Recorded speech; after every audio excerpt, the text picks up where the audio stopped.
I nodded once to Lacuna, and there was an electric flash that blurred out the world. The distance was only 1,000 feet or so, but apparently that was more than enough for Lacuna. The alicorn slumped. All of us had arcane soot residue on our noses and manes, and I had spots dancing in my vision. I checked the door. Locked. I nodded to P-21 to get to work, as we crouched down as much as we could. If this turned nasty, I'd just killed my friends. No. A little blue-maned, rainbow-maned Pegasus reminded me firmly that my friends chose to stand by me, and that even if this wasn't a great plan, we were still awesome for trying.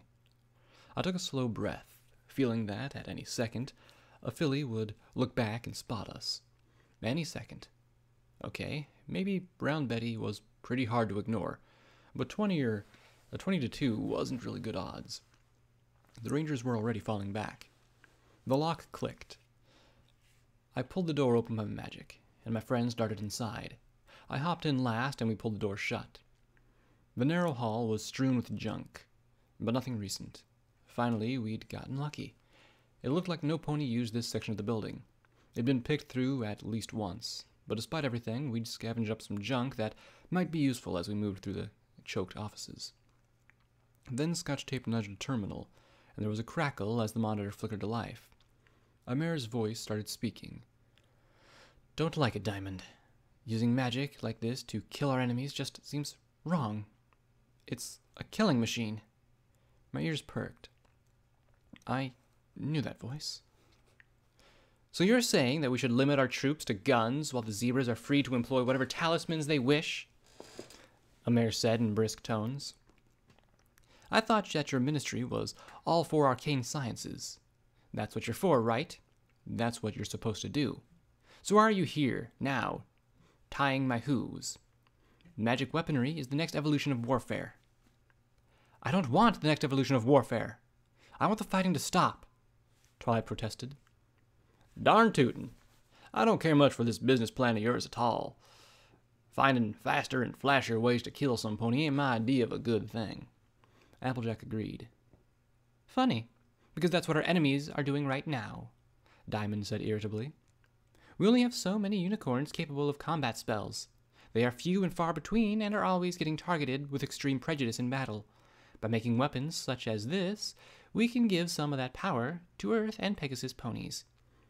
It could turn the tide of the war and finish it." "I really hate to admit it, but it'd be a lot easier if we didn't have to worry about lugging around boxes of ammo up there," Rainbow Dash said. "Not that we can't do it, but..." Twilight's voice frayed in frustration. "But why can't we use something else? A non-lethal spell?" "I agree," Fluttershy chimed in. "I vote for the non-lethal." "Oh, so you Ministry Mayors are going to use Luna's mandate to research a let's all hug spell? Great," Diamond muttered. "The zebras are getting more and more creative with their weapons. This year they used the Pink Cloud and Little Horn. Tomorrow, who knows? We need to return the balance of power to our favor. These weapons can do that. Making a device that casts an incineration spell as a beam at the enemy is just wrong. And those other spells you're trying to incorporate? Lightning? Disintegration? Somebody needs to draw a line. Otherwise, we'll be the ones committing the next Little Horn massacre," Twilight Sparkle said firmly. "Twilight," rasped a rusty voice that made my mane stand on end. "You know what you just agreed to do." "I know. It's just..." Twilight trailed off. "I don't like it much either, Sugar Cube. But she has a point. If zebras are using poison like that at Little Horn, well, compared to that, I guess this ain't so bad." "I know. But I thought I'd be researching new spells for the princess, not helping ponies make things to kill." Diamond snorted and sighed diversively. "You merely provide the magical expertise, and no pony's asking you to put your hoof in it personally. For instance, we're trying to find a gem that's better than diamond for the spell matrix. Diamonds are useful but horribly expensive." "You'd want something like a ruby or red sapphire, preferably well-tuned fire Twilight started to say in a perfunctory tone, then cut herself off. "Oh, See? Goldenblood said in his raspy, hacking voice. That's not so hard after all. So, will you support Flash Industries, Applejack? Diamond asked. There was a low grunt. I don't like it, but all right. Darman's sharp tone relaxed a bit. Well, I'm glad that's over with. Don't worry, Twilight. I'm sure that with your ministry's assistance, Flash Industries will be able to explore non-lethal options. There were sounds of hooves trotting away. So many things to do, I heard her mutter before she trailed off completely. Well, that mare's as sweet as a case of rotten apples, Applejack muttered. Hey, Goldie, why ain't Pinky or Rarity hereabouts? I'm sorry, but they had other business to attend to. Rarity's meeting with media outlets, and Pinkie Pie's been a bit erratic in her organization. The rusty voice broke into deep, wet coughs. It made me want to wince. Goldenblood, Fluttershy gasped. You're burning up. Oh, why didn't you tell me you were feeling feverish? We need to get you in bed to recover. Goldenblood drew a slow, wet, rattling breath. Your ministries take priority, Fluttershy. There is so much to do, and only I can do it. I'll be fine. Just get me to my hooves. There was a pause and then a thud, followed by a deep, tearing cough. Is that blood? Rainbow Dash asked hesitantly.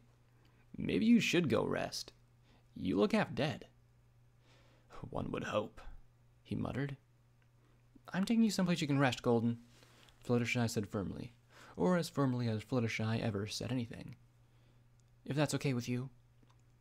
He drew a shaking, rattly breath, then muttered, You are too good for this world, Fluttershy. The coughing grew fainter and fainter. Finally, Twilight Sparkle said, Is he trying to work himself to death or something? I reckon there's something mighty powerful behind all that. Tain't fair. This war seems to ruin the best of us, Applejack muttered. At least Luna listened to him about proposing the gala. Shoot, having a party while we're trying to get this stuff organized? Tain't happening. Pfft, my ministry's all done, Rainbow Dash chuckled. Easy when your ministry ain't doing nothing. Hey, we do things. Awesome things. Which is why we're done first. But I thought about the conversation she'd just had with Goldenblood, and that ratty book from Rivet's ancestor. What was the Ministry of Awesome really planning? Anyway, all these stupid meetings made me miss breakfast. I want to get some lunch, and we can hang out together like old times. Oh, I can't. I only came here to meet Diamond. I've got an appointment with the princess in an hour. I need to get back to Canterlot, Twilight Sparkle said awkwardly. Applejack sighed. Yeah. And I got, let's see here. Meeting. Oh, looky here. Another meeting. She sighed. I'm plumb meeting out. I thought being in charge meant we could tell him to buck off and do what we wanted to, Rainbow Dash protested. I never get to see you guys. I don't think the six of us ever been together since we started this whole thing. Well, it's really important, Rainbow. All of Equestria counts on us, Twilight said reasonably.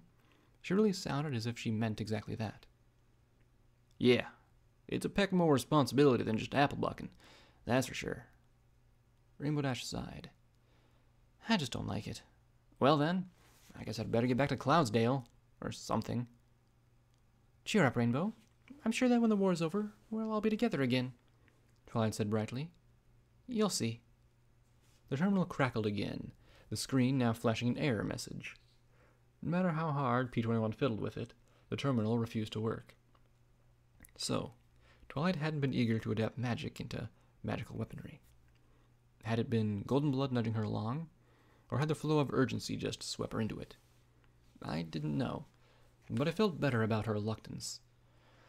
I know ponies whose fucked-ups have killed millions. I wonder if Spike might have been referring to Twilight just a little. I saw both points, and honestly, I probably would have been like Applejack. If the zebras were doing it too, but they'd be doing it because we'd been doing it, No wonder no pony stopped till everything blew up. What would have happened if everything hadn't blown up? Would we have had cyber alicorn dragon hybrids fighting alongside sentient megaspells against giant zebra-shaped robots?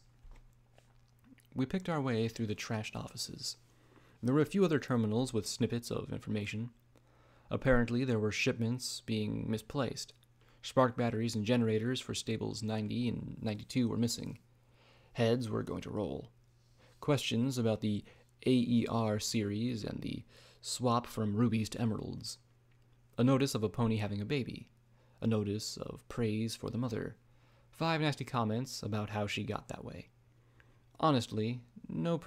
Don't ponies have anything better to do 2 centuries ago?